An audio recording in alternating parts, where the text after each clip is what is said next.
Hello, and thank you for listening to episode 213 of Got Creeps, your favorite podcast that always makes sure to give you your weekly dose of the weird, mysterious, and creepy. We are your hosts. I'm John, And I'm Leilani. and we have been gone for about a week. I'm sorry. It was Lonnie's birthday last weekend, so we didn't have time to film an episode. We should have filmed an episode beforehand, but we didn't have anything prepared. So I'm sorry about that, but we will be back to our regularly scheduled programming. Um, but if you want to hear your stories on the show, make sure you send it over to yougotcreeps@gmail.com or any of our socials at Got Creeps on Instagram and X or Got Creeps on Facebook. Today we are going to be diving into the mysterious case of DB Cooper. Um, what happened to him? Did he vanish? Where'd he go? Nobody really knows. Don't even know who DB Cooper is, so. We're We're going to talk about it right now.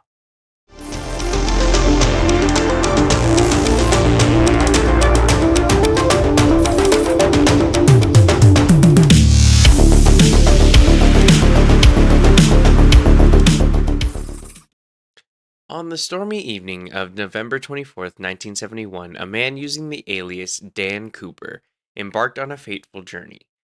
Boarding Northwest Orient Airlines Flight 305, a Boeing 727 in Portland, Oregon, he took his seat, 18C, dressed in a black raincoat, loafers, and a dark suit. As the plane ascended into the turbulent skies, Cooper handed a note to the flight attendant, Florence Schaffner. The note ominously hinted at a bomb in his briefcase and demanded $200,000 in cash and 4 parachutes. Arriving in Seattle, the authorities promptly arranged for the ransom money and parachutes. Cooper, releasing the passengers but retaining several crew members, including Schaffner and the flight crew, issued his instructions. He directed the pilot to chart a course for Mexico City, stipulating low altitude and reduced speed. Somewhere amidst the rugged expanse of the Pacific Northwest, Cooper, with the ransom money in hand, took a daring leap into darkness. With the wind howling and the night concealing his descent, he vanished into the unknown, leaving behind a mystery that would endure for decades. In the aftermath of the hijacking, exhaustive searches and investigations were launched by the FBI. Despite their efforts, Cooper's true identity and fate remained shrouded in uncertainty, giving rise to a myriad of theories and conjectures. One theory speculates that Cooper may have perished during the jump, succumbing to the harsh elements or sustaining fatal injuries upon landing. His body, if indeed deceased, would have been swallowed by the unforgiving wilderness, forever eluding discovery. Alternatively, some propose that Cooper was a seasoned operative, with ties to clandestine organizations utilizing the hijacking as a means to disappear into a new identity. This theory points to suggestions that he may have received assistance from government agencies or underworld networks, allowing him to evade capture and start anew. Others suggest that Cooper's calm demeanor and knowledge of aircraft operations point to an inside job, possibly involving individuals within the airline industry. This theory raises questions about the possible accomplices or collaborators who aided Cooper in orchestrating the hijacking and subsequent escape. Amidst the speculation and intrigue, the D.B. Cooper case remains an enduring enigma, captivating the imagination of generations. Decades may have passed since that fateful night, but the mystery of D.B. Cooper continues to defy resolution, leaving behind a legacy of fascination and the speculation that shows no sign of waning. So that was DB. That was good old Dan. Where did the B come from? We'll get into where the D and the B came from, actually. Well, Dan is his first name. I mean, I guess we can get into it right now because this really doesn't really. And I thought it was funny. So, um, even the FBI doesn't really know where the DB came from. The DB kind of just came from nowhere. There was points to, um, like a wire transfer or like some sort of document where like there was a typo on his name, which was supposed to be Dan Cooper, and it was DB Cooper, and it kind of stuck. Um, but yeah, that's kind of it. Like we don't really know where the DB comes from So why call him DB Cooper if that's not who he is? because it sounds cooler. I don't think it does. I think his real name should be the name that people call him by, especially if he doesn't exist anymore. Yeah, I don't know. Like, I He's feel like Dan that's Cooper. I feel like calling him DB is just disrespectful. It's just his name. It's not even his name. It's not even who he is. He's somewhere in the wilderness just be like, who the fuck is this DB person? I'm not DB. I'm not Dan either anymore, but I'm not DB. Very, very odd. Yeah. What I thought was funny was like when they were in the plane and everything, um, like the flight attendants are going up and down, like taking everybody's drinks and stuff like that. He hands her this note, and then she's kind of just like, okay, thanks, and then kind of just like initially just walks off and doesn't really like pay attention. And then he's like, whoa, wait, you should you should probably read that note. I have a bomb, and then she proceeds to read the note. So like he was like, wait. Why didn't you read it? I have a bomb. Read the note. And the note says that he has a bomb. Yeah, the note said that he has a bomb. Why didn't he just let it? He just be like, read the note. Note says, I have bomb. Right. He didn't have to like give away all of his cards right then and there. I fully agree with you. I don't think Um, he knows what he's doing. I don't believe the theory that he was an operative. He doesn't know what he's doing. there is a lot of theories that say that he doesn't know what he's doing actually. Um, there is this is going to be all over the place. But there is a theory that he was just some kid that went to BYU and just Okay. wanted to do it. Why was it specified that he went to BYU? What is is there something Yeah, to because there add to was that? there was a there was like an unknown piece of evidence that was found that like what the actual item was never like disclosed or released to the public. Um, but there's rumors that it is like a coin from BYU. Nobody knows where this rumor came from, but it's a rumor that's floating around and a theory that's floating around, but there's no like solid evidence that like would point to it being true. So, there is that side of it also. Like this case has been investigated and studied, and like obviously like amateur sleuths and like people of the internet have gotten a hold of this case, and but it's been around for like decades. Decades. It was an active FBI like case for 45 years before they decided that they were no longer going to be like actively investigating this. But they were also saying that like they're not investigating it. Okay. When was this? This happened in 1971. Has that even been 45 years? Yeah. No? Yeah.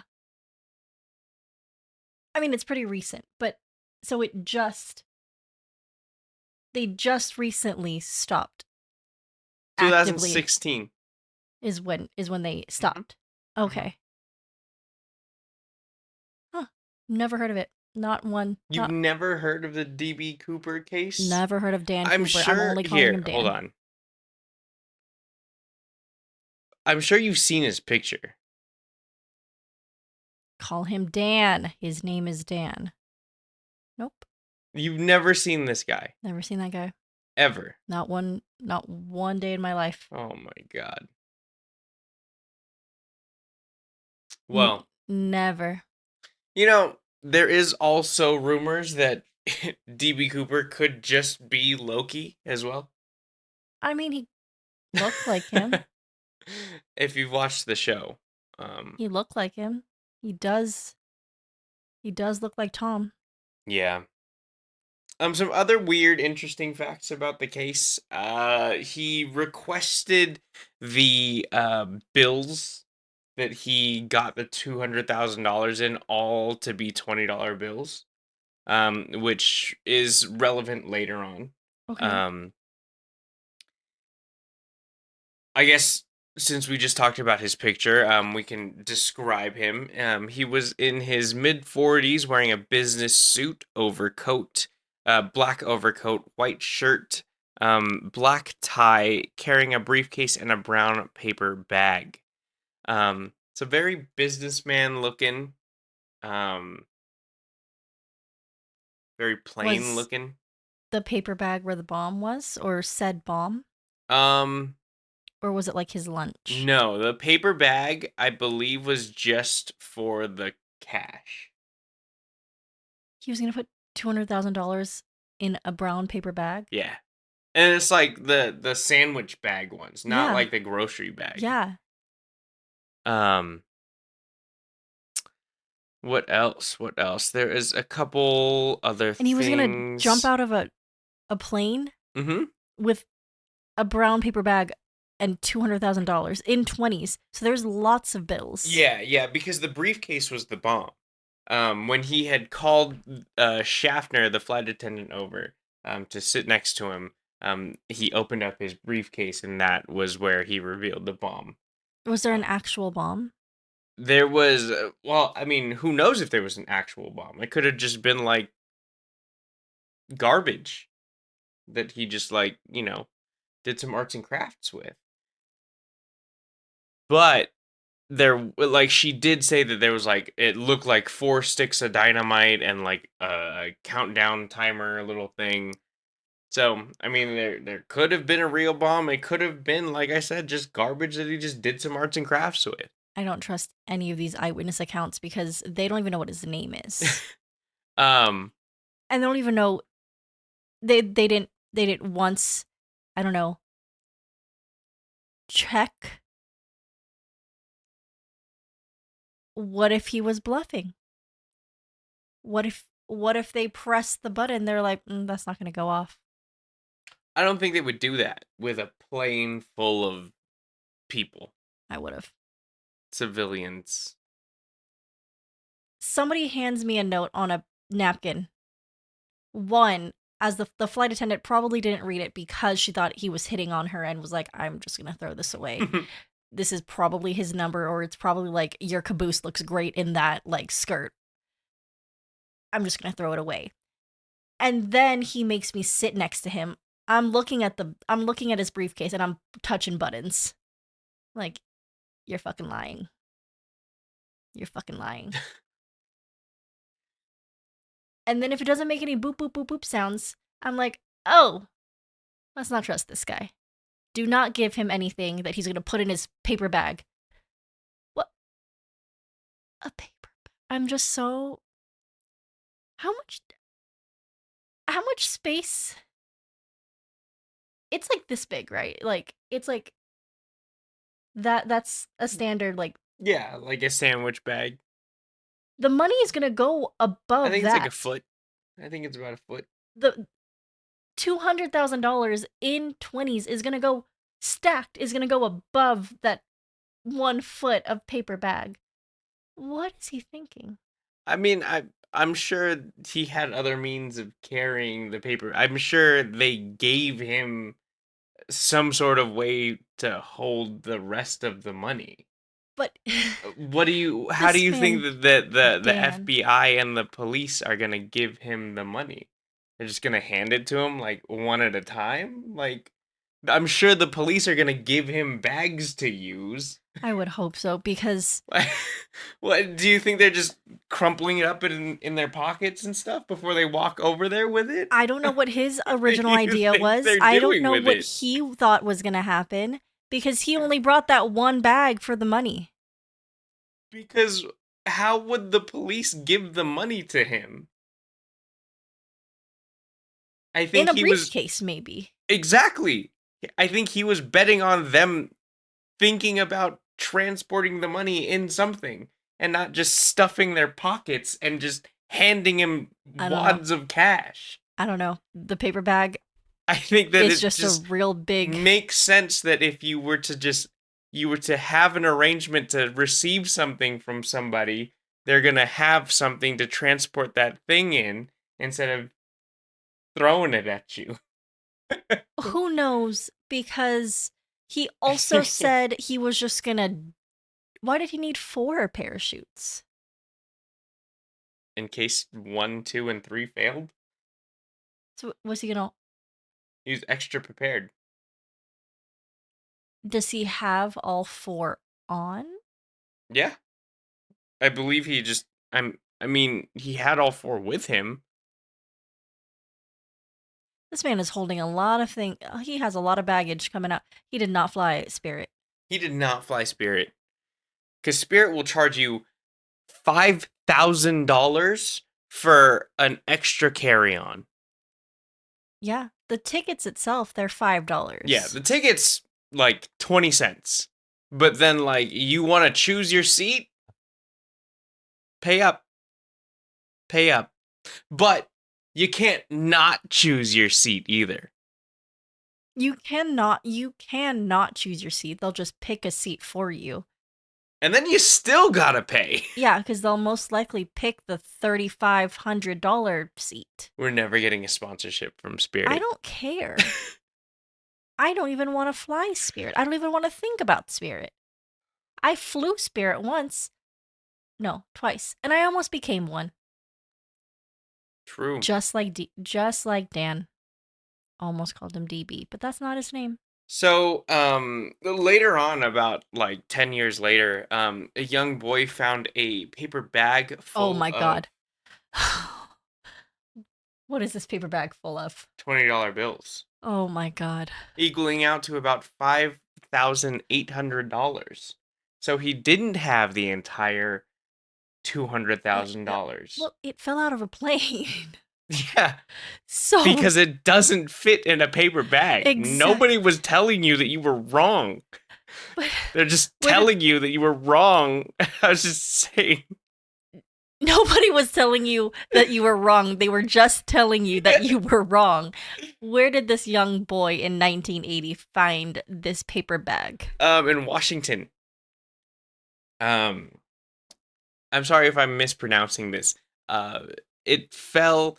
Um, was rumored to have fallen somewhere along the Washougal River. And then washed down into Tina Bar. Um, The bag yeah, and the bills? and the bills. Yeah. And they're Um, not soggy? they were rotted. Like this was 10 years later.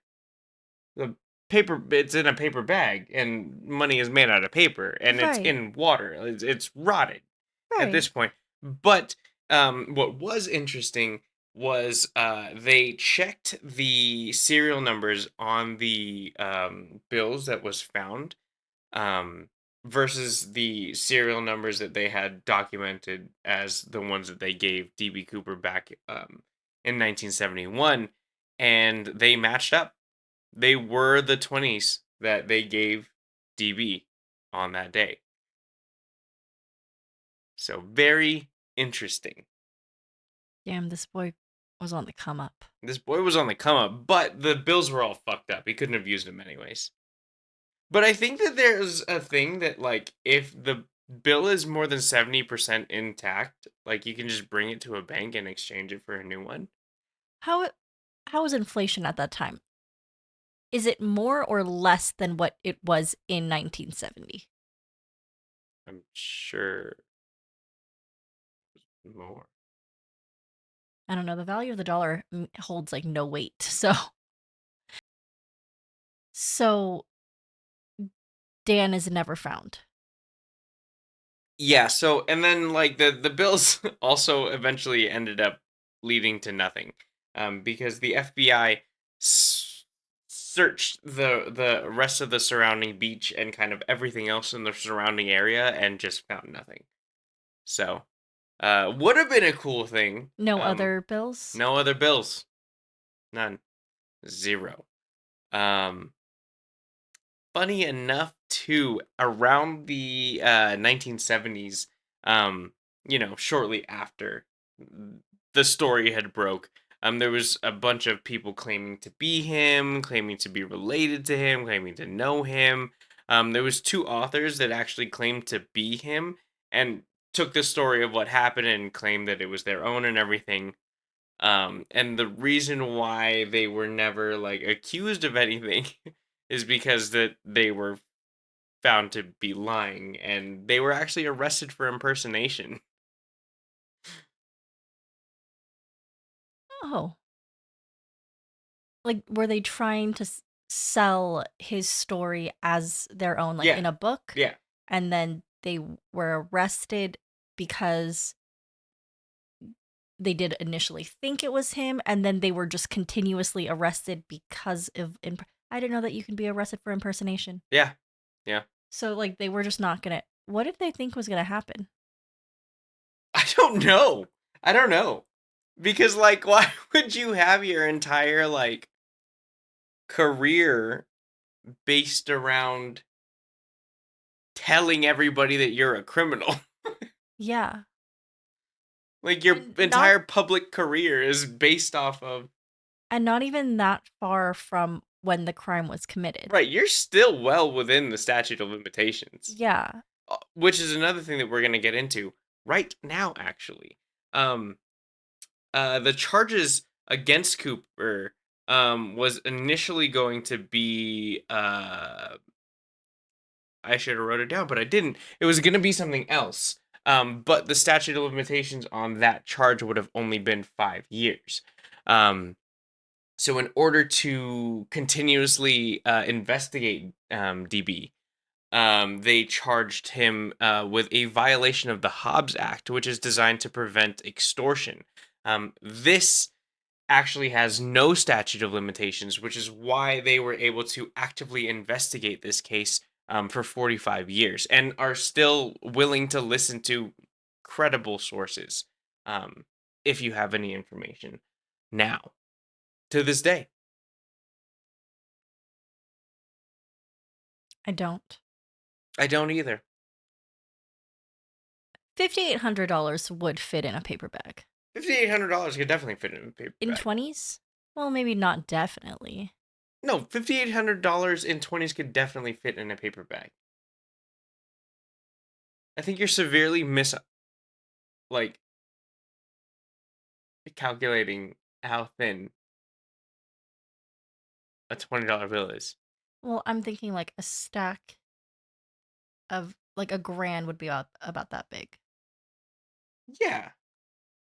And then the sandwich bag is like this. That's 3. That's 4. That's 5.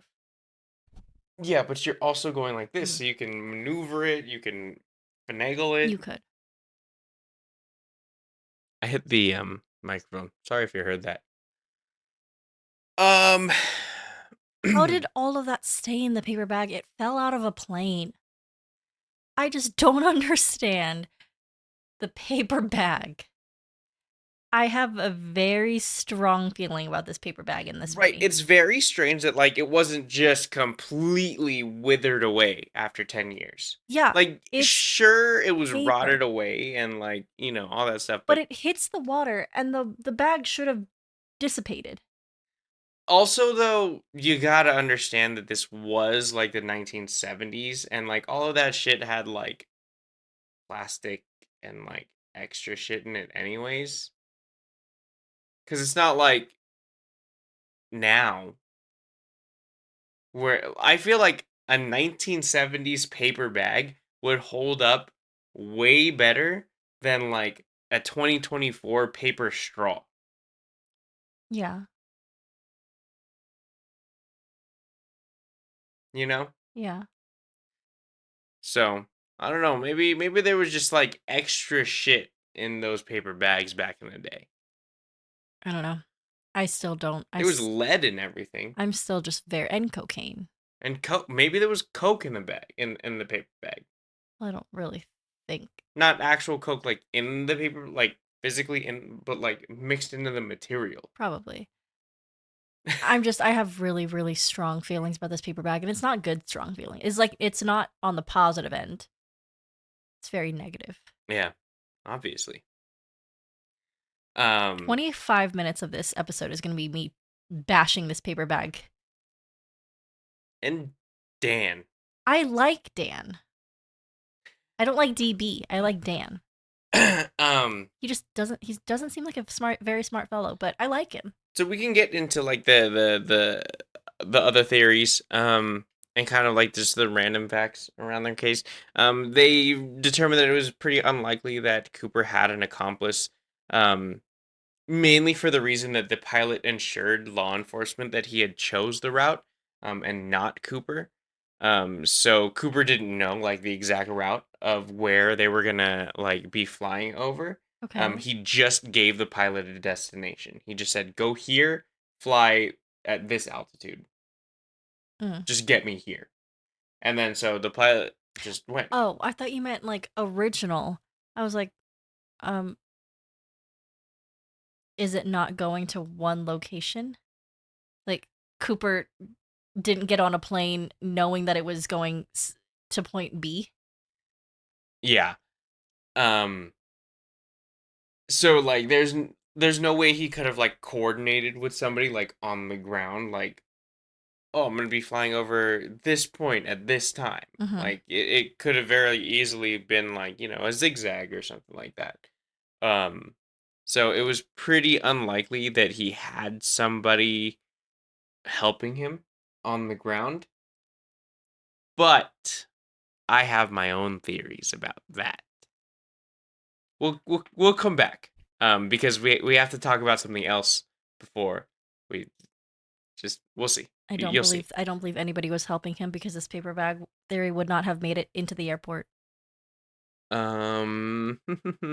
So the first like big suspect would have been Richard McCoy.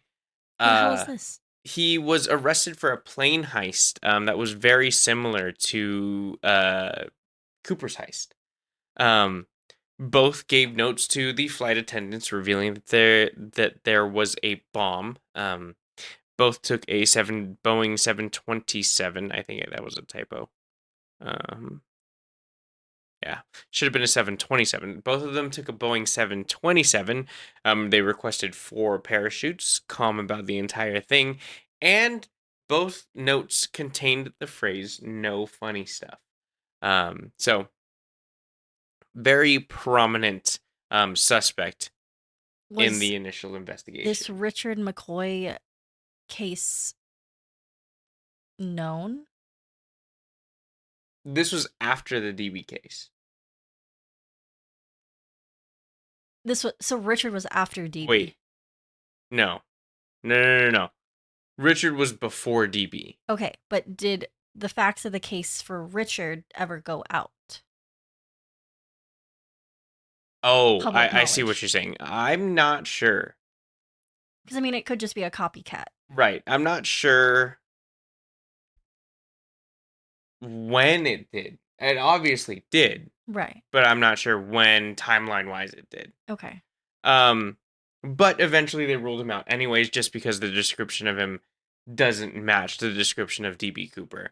And the description of DB Cooper is very heavily believed because there was 2 flight attendants that spent hours with him, and they were interviewed separately, and both gave pretty much the exact same description of DB. So it is Are there no security cameras yet at this point in time? no, I don't believe so. Oh, I I was don't like, think that's so. pretty I mean, easy. and they also weren't doing a lot of forensics either, Yeah. too. So I'm not assuming that there's security camera footage, And this and is even before 9/11, so no airport TSA. security Yeah, isn't heightened. yeah. The next like big suspect would have been Dwayne Weber. The Rock Johnson? No, Dwayne Weber.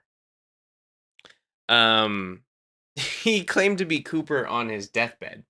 He was revealing to his wife, and this is a quote from his wife Jo.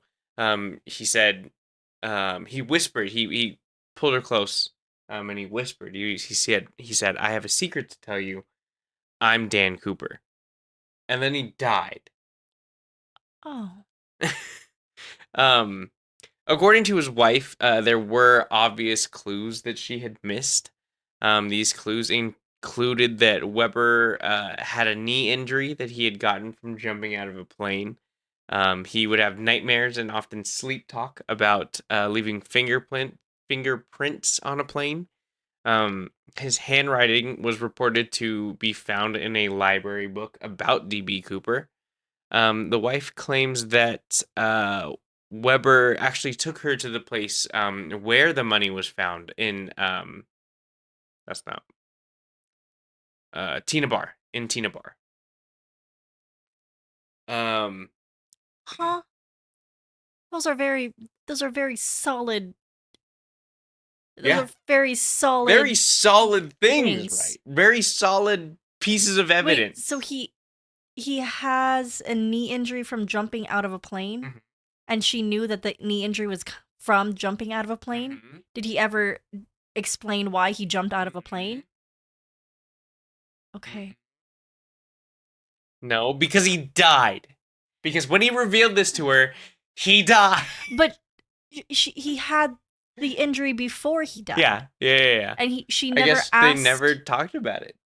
like, he never said, like, oh, I skydove back in my day, or oh, I was an avid plane jumper, or oh, so I have a knee injury because I jumped out of a plane. And she's like, oh, that's hot.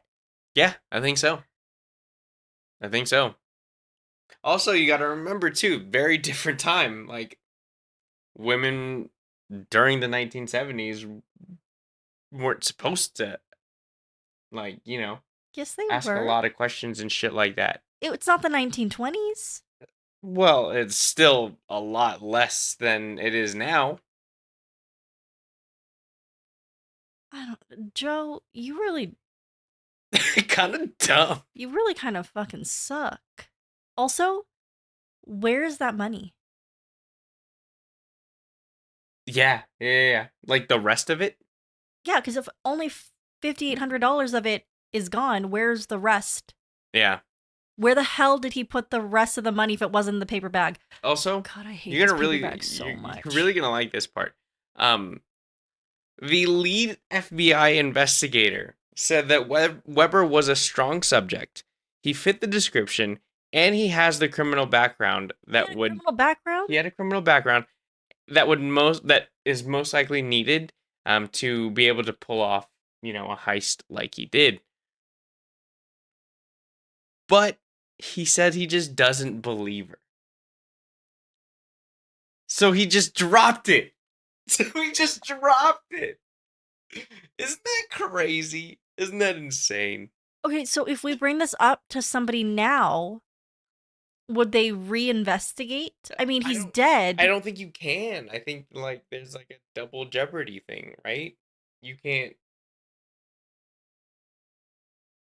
but if he they've was already like ruled him out. no, because Unless there's new they evidence. never actually investigated him. I don't know. I don't know how And that works. I'm not a fucking lawyer. I don't he was never convicted, so it doesn't count as a double jeopardy. There wasn't even a jeopardy. There wasn't even a jeopardy. I don't know how that works. You I'm just just can't be convicted of the same you can't be convicted of the same crime twice. He was never convicted of the crime at all. So he can still be convicted. He's dead, but still. true. Yeah, maybe. I don't Just close the case. know. Uh, uh, uh, um So this is kind of going back to your kind of theory that he's just kind of dumb. Um there was theories that he just wasn't a skilled jumper, and then he was just kind of winging this whole thing. Um, because one of the other lead investigators said that no experienced jumper would have jumped in the pitch black of night, with rains going at 200 miles per hour, while I didn't wearing know what the loafers condition of this and a was. trench coat. Oh my god, he's not aerodynamic at all. Yeah. Well, actually, he's a little too aerodynamic. He would not be going down. He would not be jumping down. He'd be jumping. Yeah. Yeah. I don't think the loafers really matter, but I mean, you gotta have good shoes for landing. Those are your brakes. it'd pop him off. Pop them off. You're gonna brake with your bare feet? Better than loafers. No way they're not. Yeah, you're gonna just go like that. At least That's you'll what break. you want. You want protection because you're gonna skid against the ground. Unless he's. Because where is he jumping? Like, where is he above? What if he's just going into water? But that's the thing. We don't know where he's jumping out of. We don't know where he jumped out of. Apparently, this is what it said. Okay. I didn't include this in the notes because it was stupid. Because it made no sense to include. But apparently, okay, so listen, they were on the way to New Mexico, right? They said he had jumped out somewhere between Seattle and Reno. That's everything. Coming from where? New York? Canada. I don't know. No, I think in Washington somewhere. Somewhere else in Washington. Which I Somewhere mean, in Washington? yeah, And it's anywhere from Seattle and Reno? Seattle to Reno. Yeah. You don't know that? That's what I'm saying. You don't know that you just left Washington 20 minutes ago and oh, I believe we passed Seattle. That's what I'm But we're saying. not to Reno Why don't yet. they know? Why don't you know? I don't like this case at all. Yeah. I think this is my least favorite It's episode so that we've done. frustrating. I think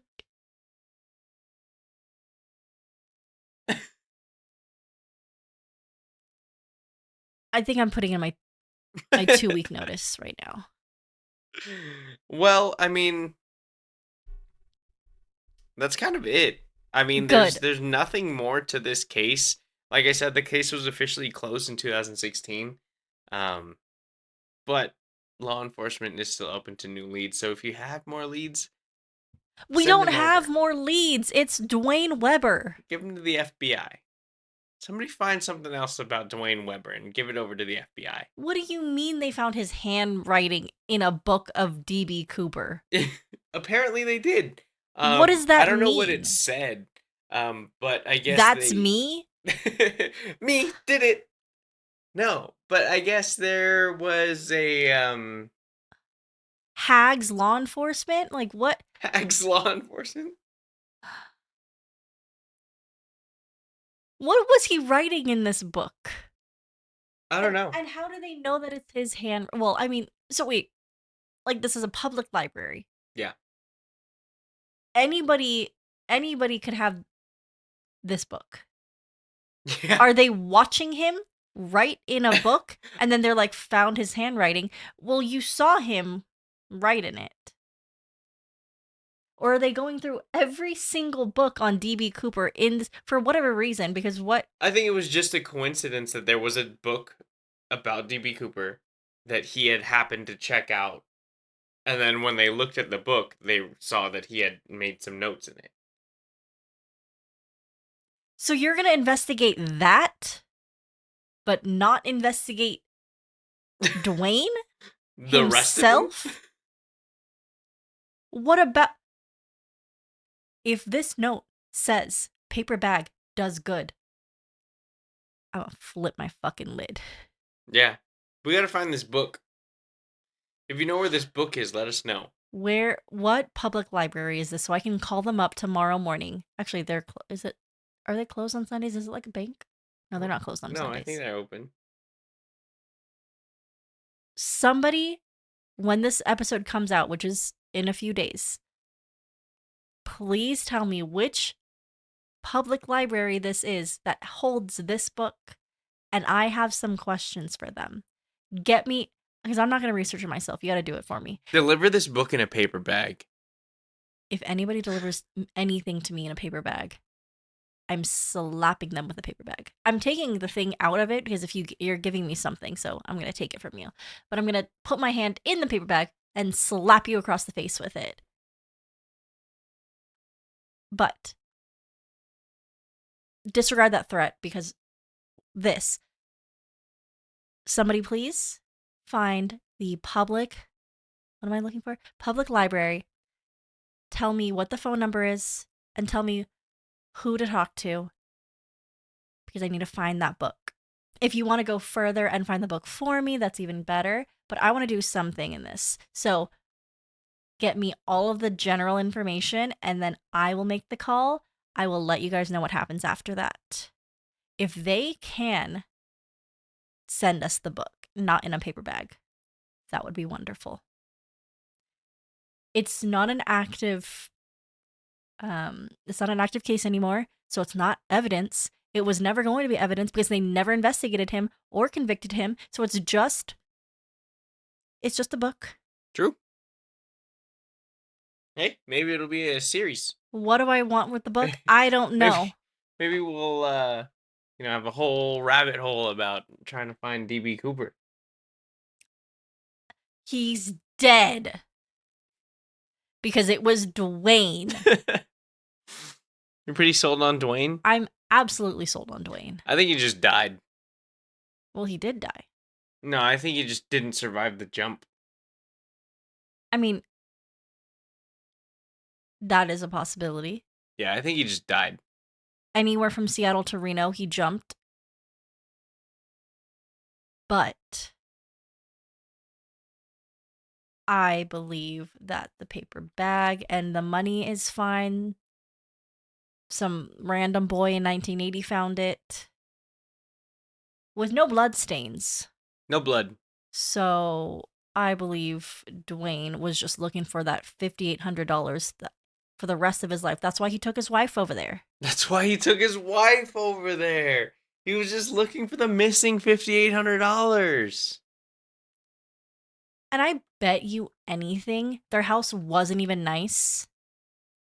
But somewhere in that house is the rest of that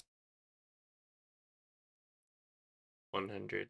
194, 200. Right? Yeah, I think so. I Yeah. think that's how it works. I'm not good at math. Neither am I. But shout out to my my pre-cal teacher in high school that hated me. Sorry. A lot of people in high school hated him. He bullied people apparently. I really didn't. I swear to you, I didn't. I was on there. purpose. I saw him bully people. You're lying. You're lying. I absolutely saw him. Don't lie about me like that. On my own show. In his vest, he bullied people. If anybody was bullying anybody, I don't know why it wasn't him. Oh man, that's funny. Anyways, please, please, please, please, let's dig up Dwayne and convict him. Dig up this dead man now? Yes, and convict him. Oh, you know what?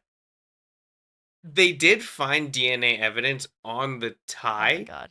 That DB had taken off before he jumped. Okay. If they do dig up Dwayne, they could just get some DNA evidence. Do they still have the tie?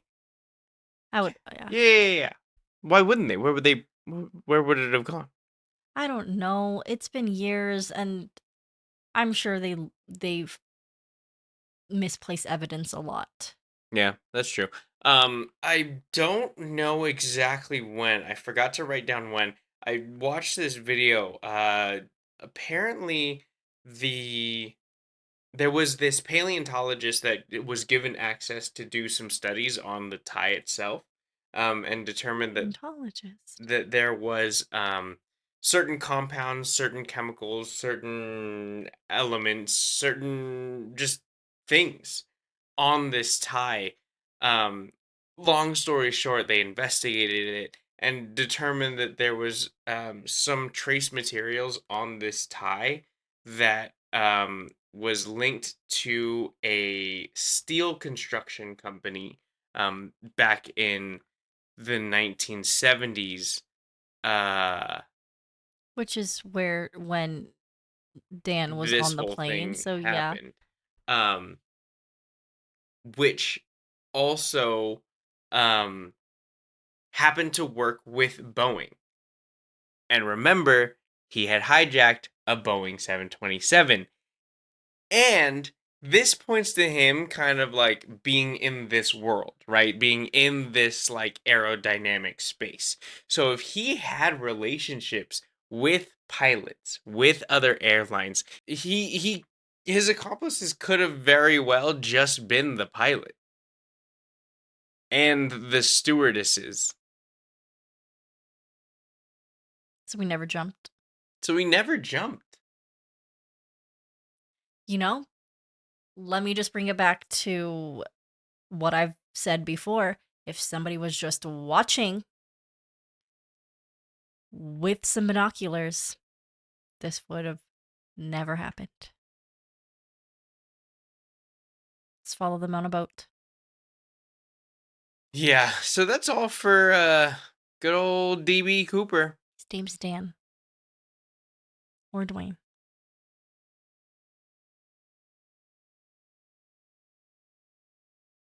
What's Dwayne's middle name? The Rock makes really good tequila. It's very true.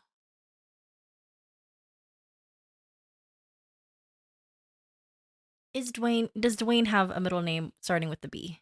Mm. Because if it does, we gotta dig up his corpse right now.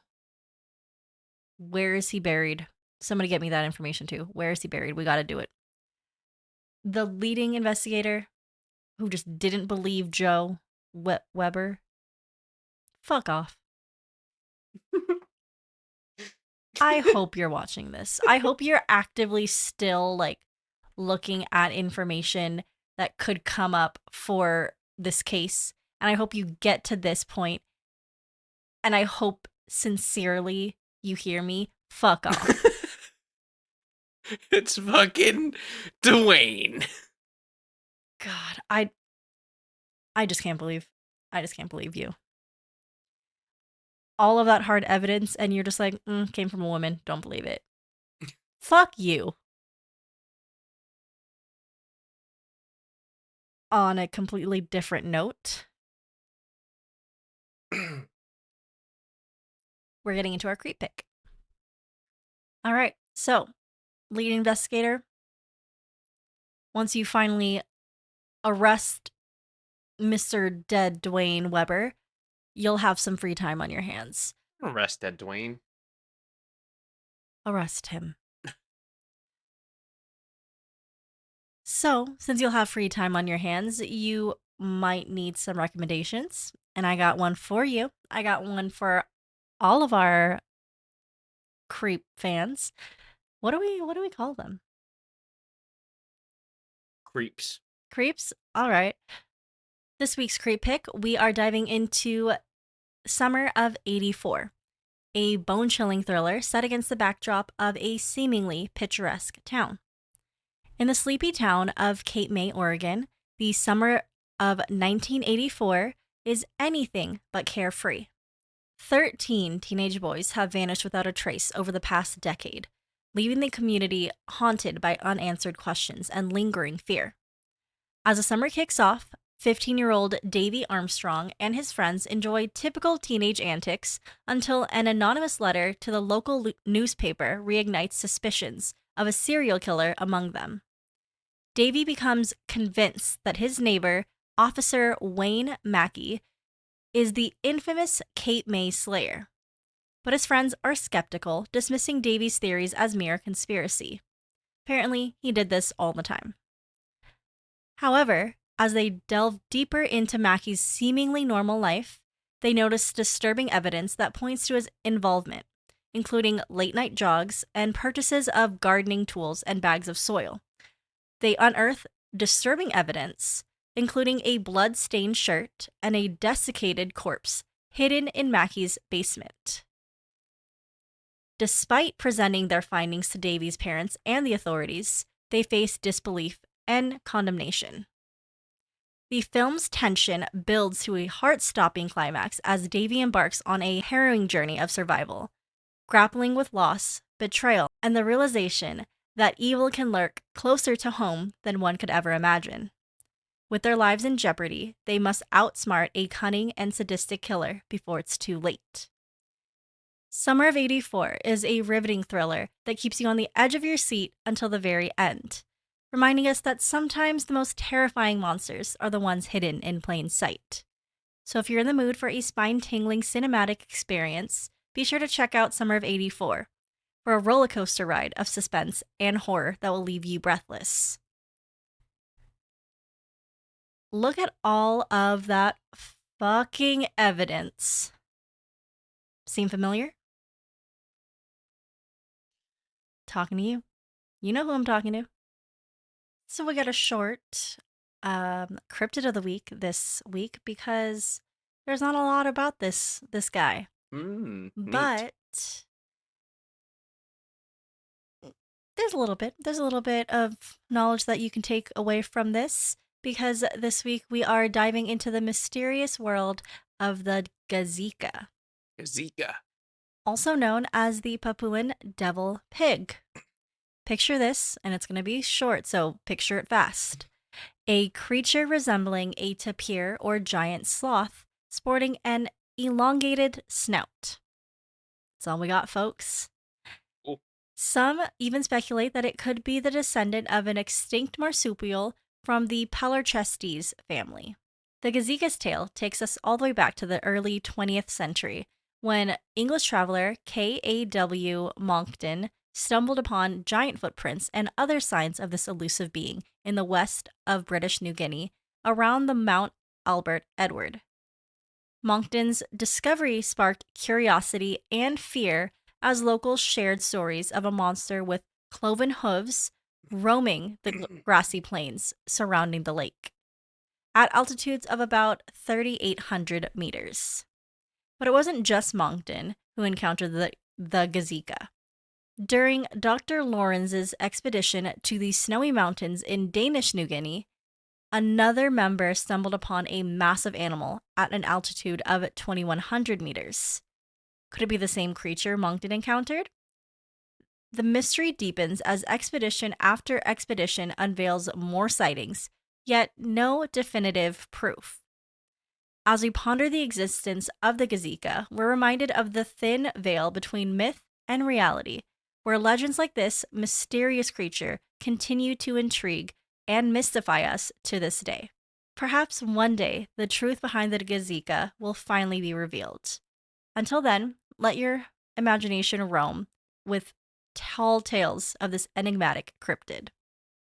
I need to see what this thing looks like. I kind of like it. I wouldn't change it though. I wouldn't switch mine. I don't know. He's a cool fellow. Still going with Mothman. How Gazika. do you spell that? Zeka. Oh. It doesn't start with Zeka. He already had G and A. Oh, I like this thing. It reminds me of the guy from Star Wars. Also, we're recording this on Star Wars Day, so True. May the Fourth be with you.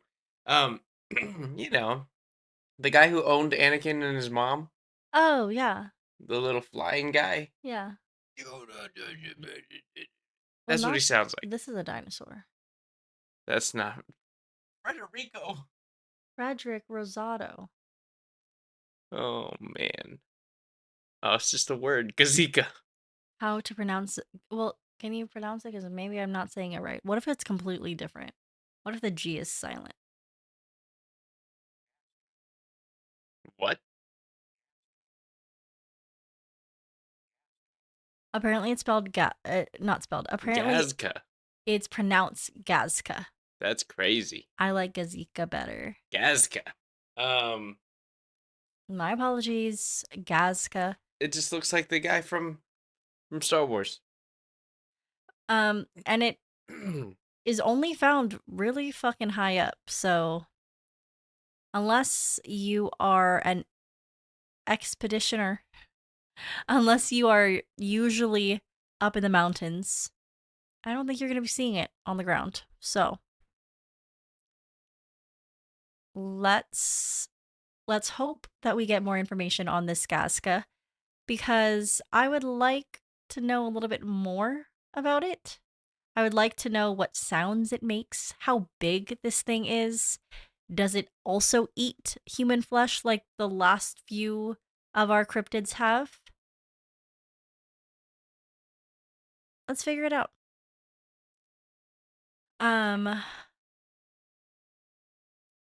And our last segment is actually going to be a very, very short one, but a good one for all of you. I'm not going to spoil it yet, but fans. So,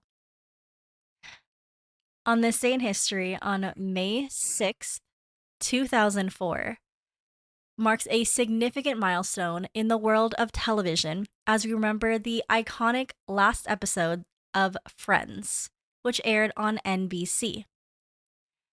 Back on May 6, 2004, after 10 seasons of laughter, tears, and unforgettable moments, the beloved sitcom bid farewell with its final episode titled The Last One.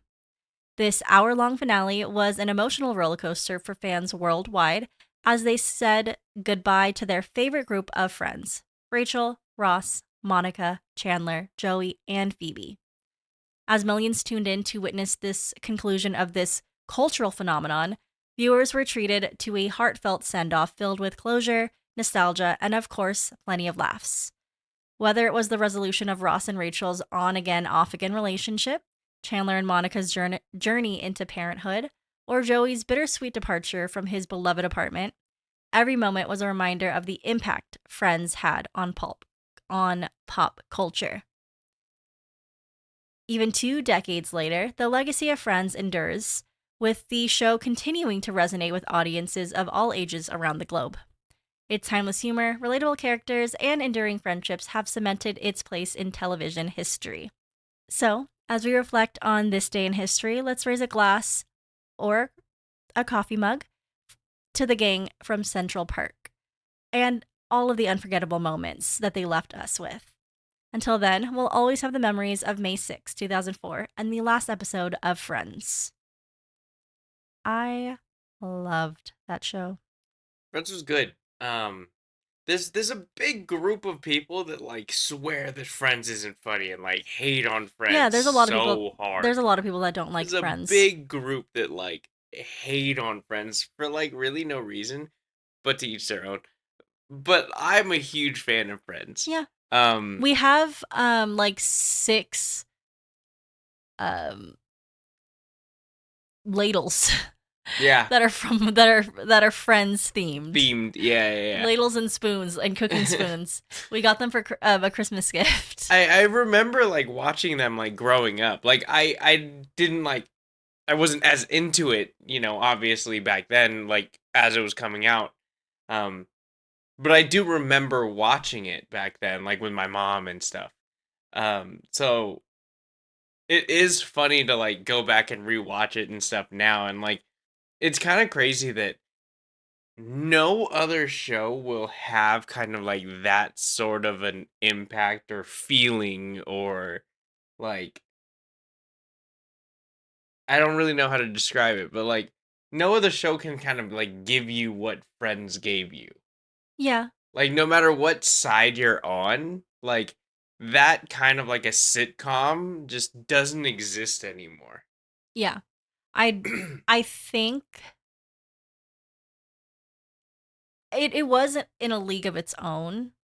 And even like after watching the reunion that came out just Hmm. years ago now, um, it was talked about so heavily in that. Like when they're making it, they're not obviously thinking about this until they reflect back. But I think there was one part where the cast was talking about them seeing themselves everywhere. Hmm. Billboards, obviously, uh, magazine covers, newspapers. Like they were on the cover. TV. Well, yeah, on TV, but that's to be expected. But they were on the cover of Rolling Stone magazine. I don't think at that point, or maybe even at this point right now, there's ever been a TV show that's been like a cast of the TV show that's been on the Rolling Stone. So I just know like they were talking about this being such a bigger impact than they ever believed it would be. And Hmm. it is. I mean, obviously there's not I don't think I've never met somebody who has never heard of Friends. Right. If you've never heard of Friends, that's kind of impressive. Very, actually. So, yeah. Um May 2004 was the final episode of a 10 season incredible sitcom.